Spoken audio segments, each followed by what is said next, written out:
Hi, and welcome to another edition of Tefilah Tuesdays. I hope that everybody had a wonderful and relaxing and fulfilling time during the yeshiva break, if you were away, if you took time off. And I look forward to resuming our weekly Tefilah discussions with renewed enthusiasm. We continue our discussion of the Shemoneh Esrei with the next section of the Shemoneh Esrei. Remember, we did the first section is the Avos section, talking about Avraham, Yitzchak, and Yaakov. The second section is the Gevuros, talking about HaKadosh Baruch Hu's ability to resuscitate the dead and to bring new life, infuse life with vitality for those who need it. The Gemara lists the sequence of the blessings of the Shemoneh Esrei, and the Gemara says that the next blessing in the Shemoneh Esrei is the bracha of Kedusha. That's the bracha that we know as Ata Kadosh v'Shimcha Kadosh, and in the repetition of the Shemoneh Esrei, it also includes the Kedusha that we say during the week. We have one version of Kedusha, Nekadesh Shimcha Ba'olam, and on Shabbos we have different versions of Kedusha depending on whether it's Musaf, Shachris, or Mincha. In Mariv, of course, there is no repetition of the Shemoneh Esrei, so the Kedusha that we know is actually just the bracha of Ata Kadosh. There is significant evidence, actually, to suggest that the bracha of Ata Kadosh is actually separate from the Kedusha that we know about in the repetition of the Shemoneh Esrei. Historical evidence of the development of that bracha suggests that it was never intended to be part of Kedusha.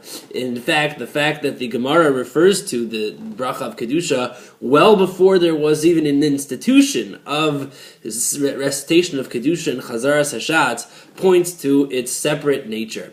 But what in general is the bracha of Kedusha doing here? Why is it that we begin, or that we really proceed into the meat of Shemoneh Esrei? Shouldn't say the meat, but rather the middle section of Shemoneh Esrei. We preface it with the bracha of Kedusha. Kedusha, of course, is usually translated as sanctity, but it really actually means, Kedusha really means separation.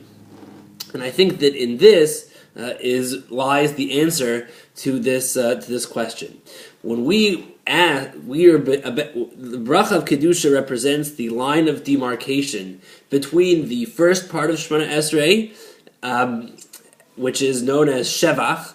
Remember, the Shemoneh Esrei is divided into three sections: Shevach, which is praise; Bakasha, which is at what we ask for; and Hodaya, giving thanks to the Ribono Shel Olam, giving thanks to God. The final blessing of the first section, the section of Shevach, is that of Kedusha, that of, as we say, sanctity. So what is it, where do we find sanctity? How do we locate sanctity in our lives?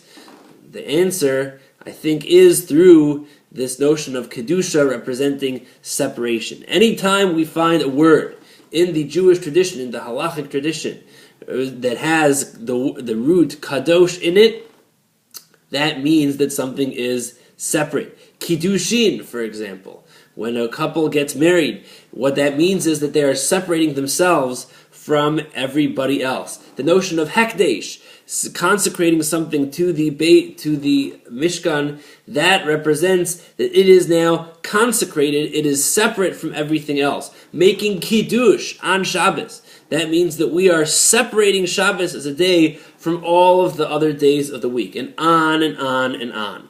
All of these concepts speak to the notion of separateness and separation as being a key to sanctity.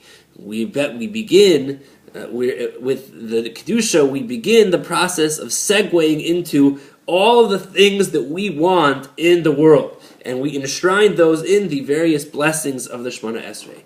So to give us a sense of perspective as we continue into our day, we need to make sure that our aspirations are bound by and are informed by the values of Kedusha, of holiness, of separation, and of sanctity. To make sure that we really understand the notion that in separation lies elevation.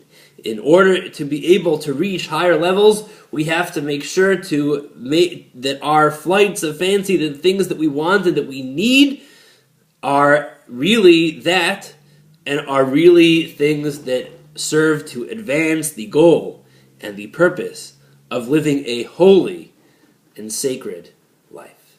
I'll see you next time.